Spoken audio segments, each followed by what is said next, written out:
Puting Maya.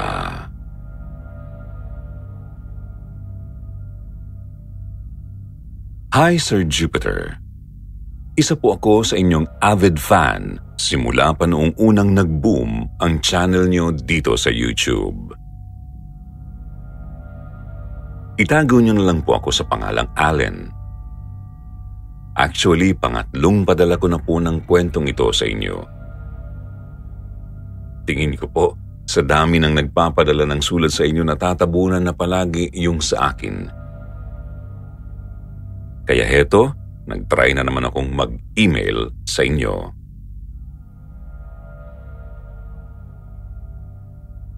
Year 1982. 7 taon pa lang po yata ako nang mangyari ang karanasan kong ito sa akin. Ito po yung time na iniwan kami ng tatay ko para sumama sa bago niyang pamilya. Hindi ko na po gaanong idedetalye ang paghihiwalay nila pero pagkatapos po ng nangyaring yun sa pamilya namin, ay nagdesisyon ang nanay ko na iuwi muna kaming 3 magkakapatid sa probinsya namin sa Bicol para doon kami pag-aralin. Habang siya naman po ay bumalik sa Maynila para mamasukan naman bilang isang kasambahay. Nang sa ganun ay may maipangtustos po siya sa aming magkakapatid. Iniwan po kami ni nanay sa pangangalaga ng lola naming itago na lang po natin sa pangalang Lola Chato.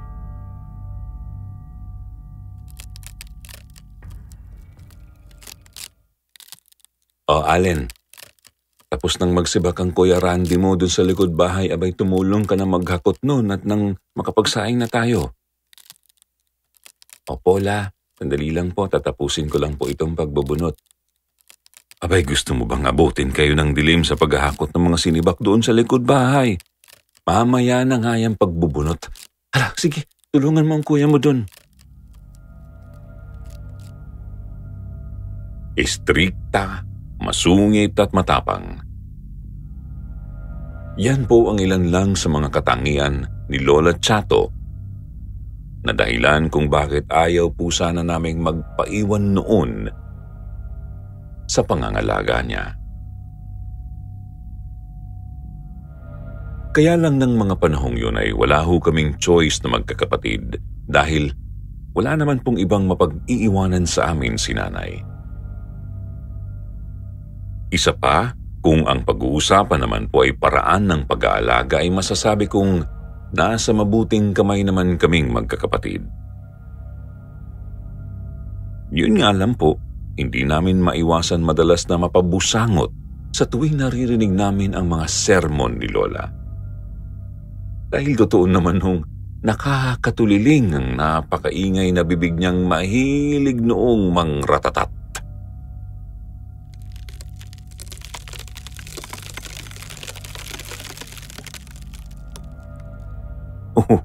Bakit nakabusangot yung mukha mo?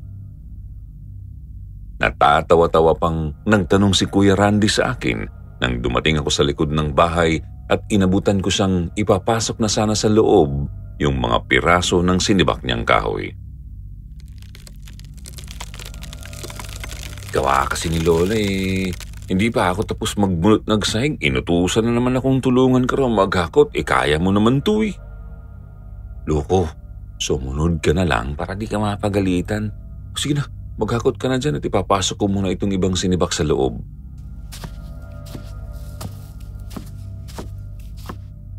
Napakamot na lang tuloy ako sa ulo noon nang iwanan ako ni Kuya Randy. Anong pa nga ba? Wala naman akong magagawa kundi sumunod talaga eh. Pagkatapos noon, padabog ko pang inilatag yung sako sa lupa at doon inisa-isang ipinatong yung mga sinibak para madali na lang pagbubuhatin ko na.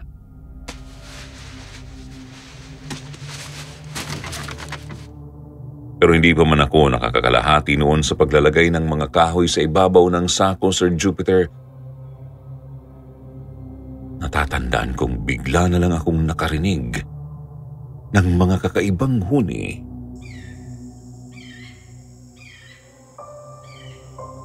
Hala, ibon ba yun?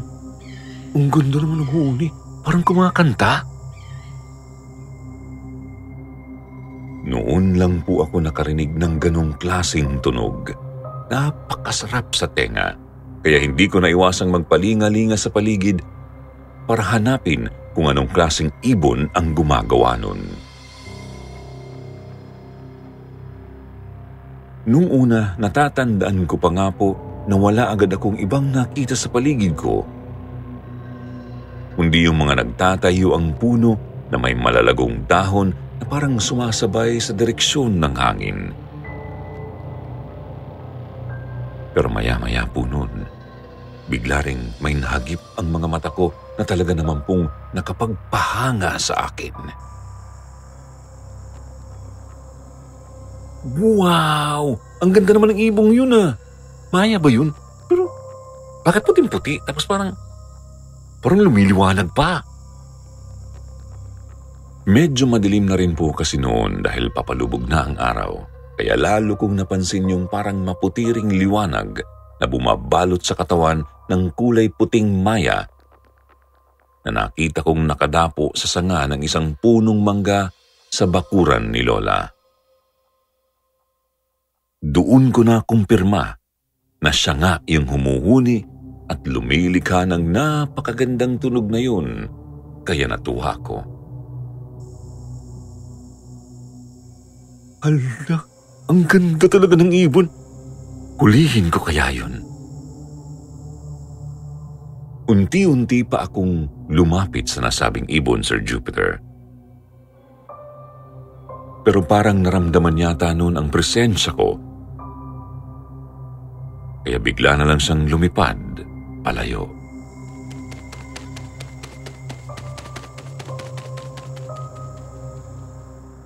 Doon siya lumusot sa maliit na daanang papunta sa ibaba ng bundok na malapit lang din naman po noon kina Lola Chato.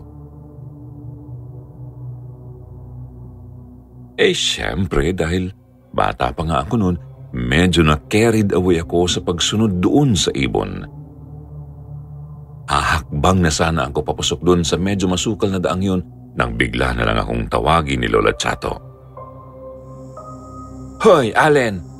Nakapupunta! Nakapamewang pa si Lola Chato nang lingunin ko siya. Wala ho. May nakita ho kasi akong hayop na pumunta doon sa bandang yun. Siyempre, nagpalusot naman ako kaagad. Nako, sinasabi ko sa iyong bata ka, wag kang basta manghuhuli at susunod sa mga hayop na nakikita mo dito, ha? Lalo na yung mga nagpupunta dyan sa paanan ng bundok. Baka makatsyempo ka pa ng ikapapahamak mo, ha? Isa pa, abay pumayag na nga kung iuwi mo dito yung alaga mong aso, magdadagdag ka pa. Napakamot na lang ako sa ulo sa haba ng sinabi ni Lola. Pero hindi na ako sumagot pa. Itinuloy ko na lang yung ginagawa ko kanina habang iniisip na babalikan ko yung puting maya na nakita ko kanina. Gustong-gusto ko kasi talagang maging alaga yun. Mahilig po kasi ako sa hayop nung bata pa ako, Sir Jupiter. Sa katunayan, yun pong asong sinasabi ni Lola na pinangalanan kong Bantay ay nirescue ko lang po noon nang mapadaan kami ni na kuya sa isang kanal habang naglalaro kami sa may labasan. Sugatan kasi itong si Bantay ng matagpuan ko, kaya po inuwi ko siya tapos saka ko ginamot ang mga sugat niya.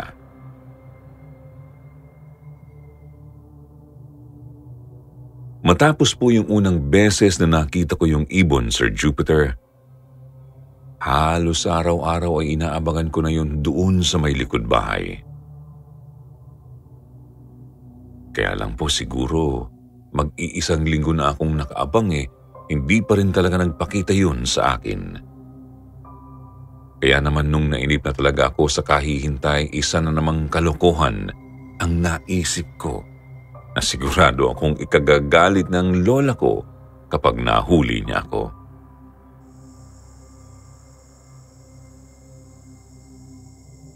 Ano? Pupunta tayo sa paanan ng bundok? Di ba kabilin-bilinan sa atin ni Lola, wag daw tayong pupunta dun? Nabahag agad ang buntot ni Kuya Randy nang sabihin ko sa kanya noon yung plano ko. Kaya nga hindi natin sasabihin, di ba? Sige na kuya, samahan mo na ako. Kung kaya mo, ako na lang mag-isang pupunta dun. Sinimangutan ko pa siya. Tinatry ko kasi siyang konsensyahin noon para naman samahan niya ako. Dahil kahit papaano, natatakot din naman ako noon.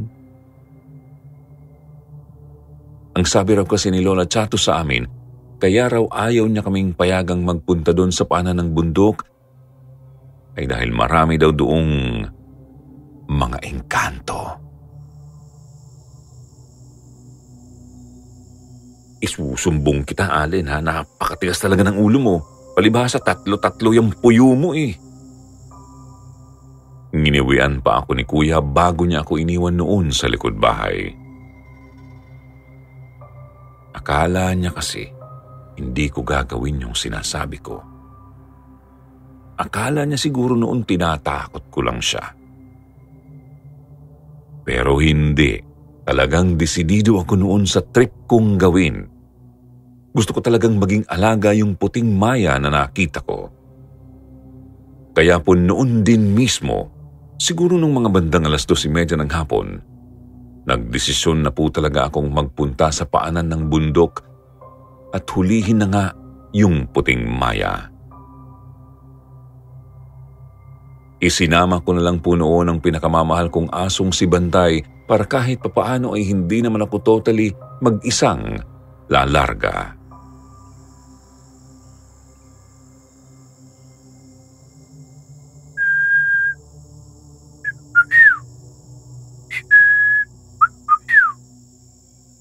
Sana naman magpakita ka na sa akin, Ibon.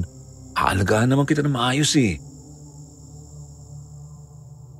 Nagpalinga-linga ho ako sa paligid ng mga ilang minuto para hanapin yung ibon. Pero wala talaga. Hanggang sa maya-maya na pabuntong hininga na lang ako dahil pasuko na sana ako noon sa paghahanap. Nang bigla naman akong makarinig ng isang malakas at pamilyar na huni na parang nanggagaling lang sa malapit.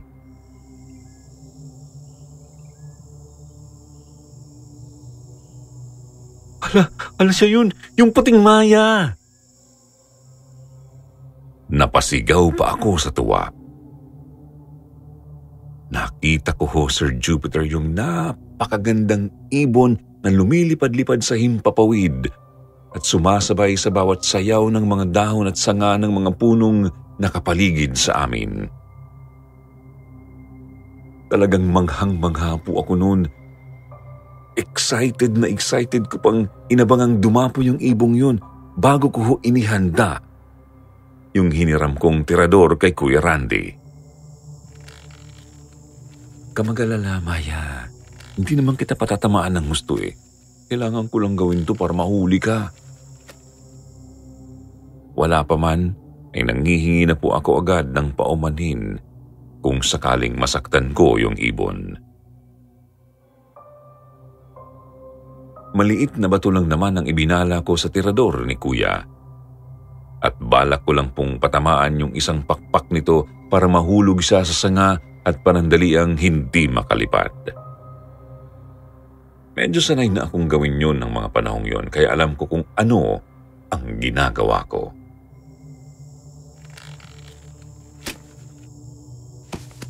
Boom! Sa pool! Halos magtatalon pa po ako nang makita kong bumagsak na nga sa lupa yung ibon habang nagsisisiyap dahil hindi siya makalipad.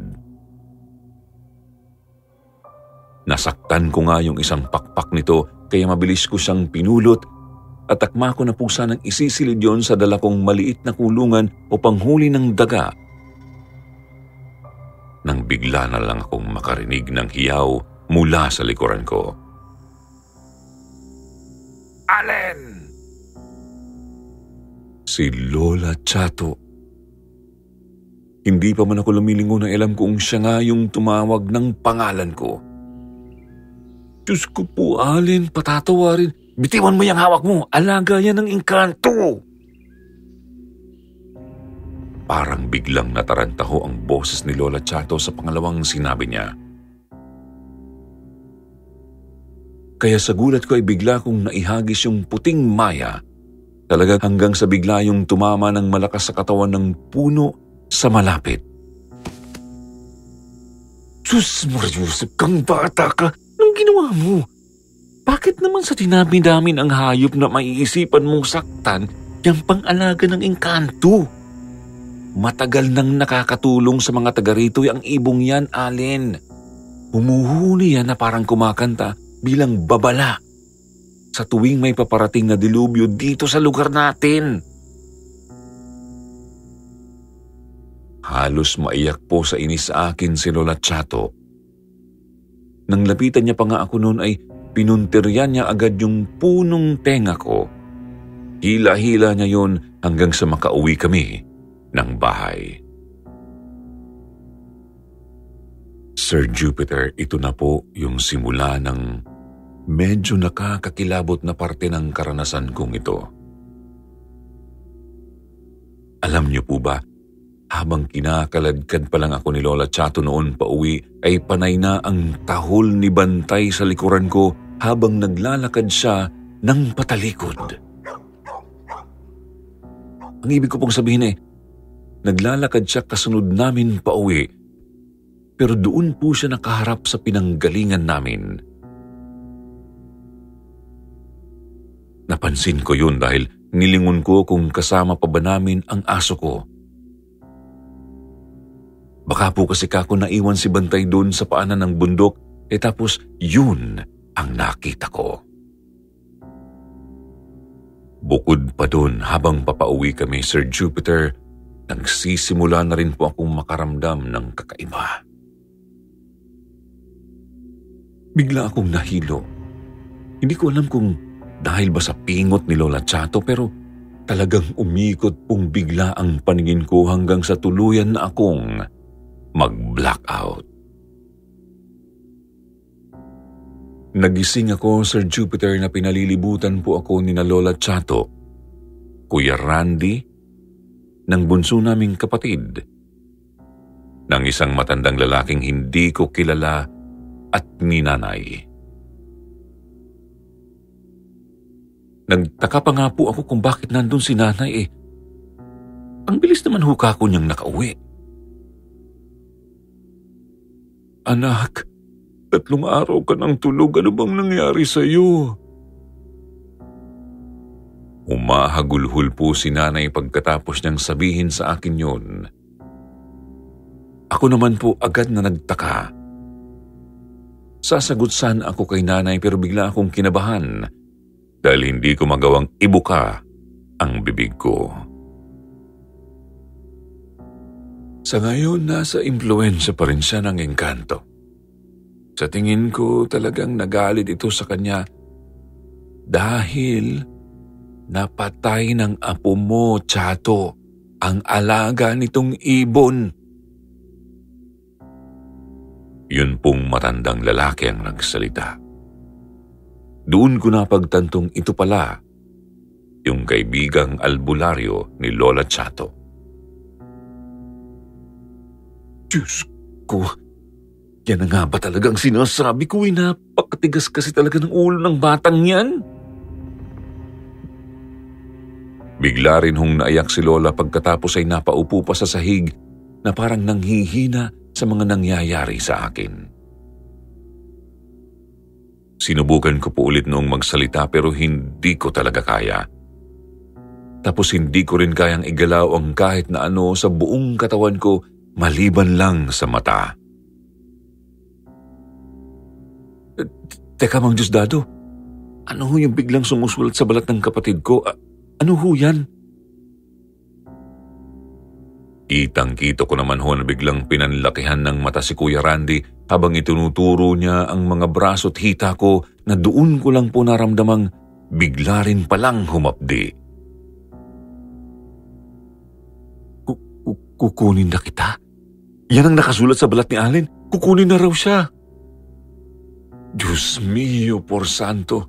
Gusto ng engkanto na kunin ang buhay ng batang ito kapalit ng buhay ng alaga niyang nawala.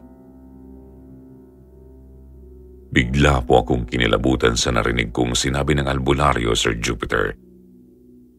Pero lalo pa po yung nadagdagan ng pagkatapos niyang sabihin yun, ay unti-unti ko hong nakita na parang may nabubuong figurang hugis tao na noon ay nakatayo sa paanan ko.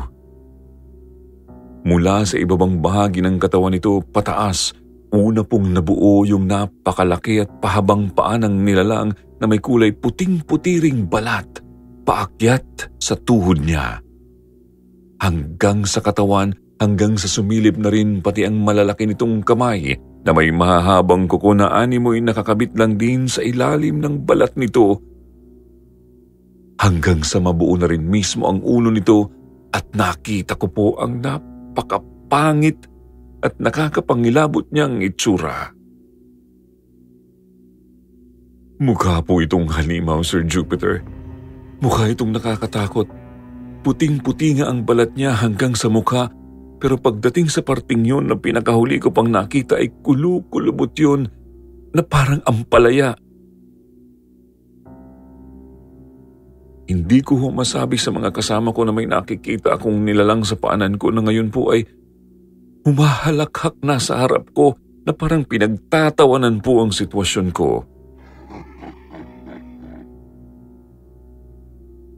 Naramdaman ko na lang po nang biglang tumulo ang luha mula sa mga mata ko at doon lang po ay parang nakatunog si Mang Diosdado na may hindi nangyayari sa akin.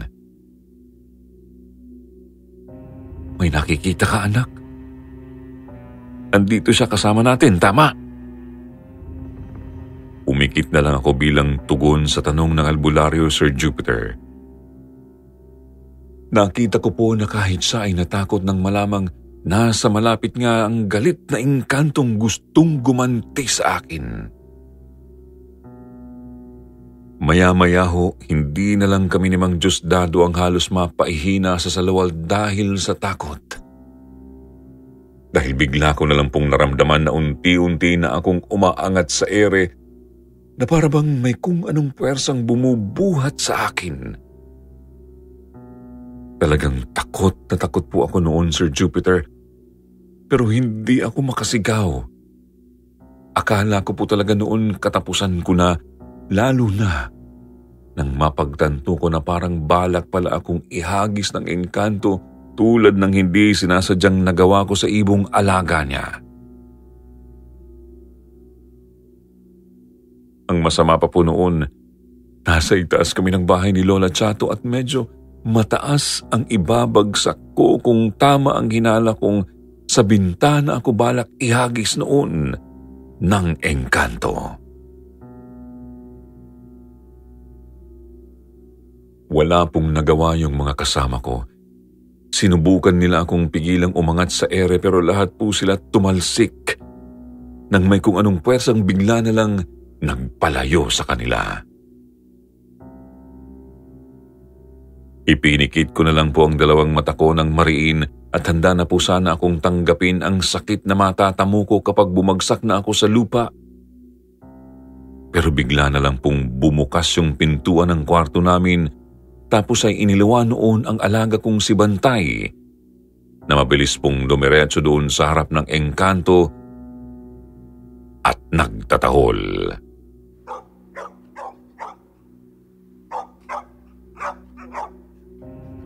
Pero hindi po yun nagtagal.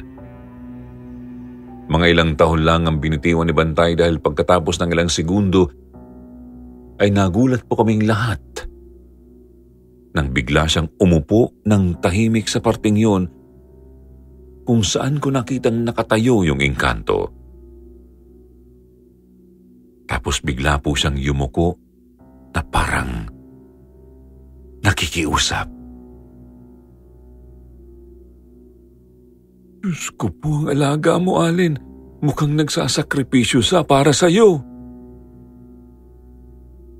Bigla pong humangin ng sobrang lakas. Parang niyugyug yung bahay ni Lola Chato sa sobrang lakas noon. Halos tangayin din po yung iba naming gamit.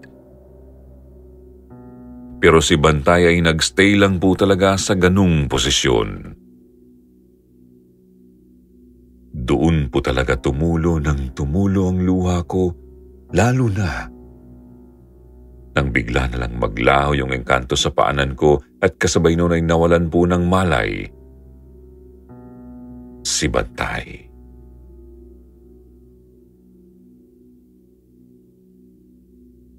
Noon din po mismo ay nagkaroon ng boses ang iyak ko at nagawa kong igalaw ang katawan ko para makabangon at puntahan ang alaga ko.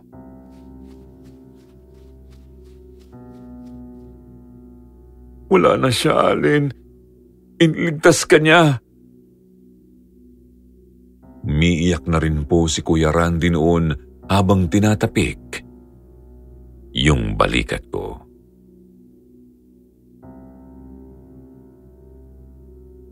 Nag-iyakan po kaming lahat. Sorry ako ng sorry kay Bantay. Hindi ko po akalain noon na sa katigasan ng ulo ko ay masasakripisyo pa ang buhay ng mahal kong alaga. Kung alam ko lang po sana na magkakaganon, edi nakinig na lang sana ako kay Lola Chato. Hanggang ngayon po pinagsisisihan ko ang nangyari kahit na alam kong bata lang naman ako ng mga panahong yon.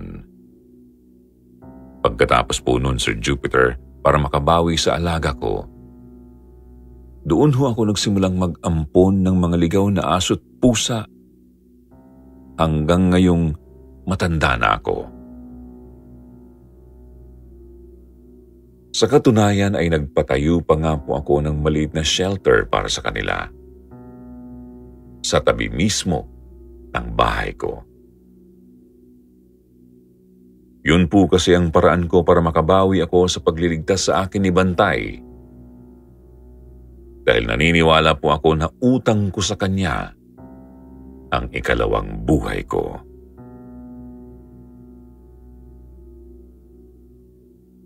Sana po ay nagustuhan nyo itong ibinahagi kong kwento, mga kasityo bangungot. Simple lang po ang kwentong ito, pero hiling kong kahit paano ay ma-enjoy nyo ito. Ipinapangako ko po na ipagpapatuloy ko lang ang pagtulong at pag-rescue ko sa mga hayop na kailangan ng tulong bilang pagbibigay na rin po ng honor sa alaga kong si Bantay. Maraming salamat po at mabuhay po tayong lahat.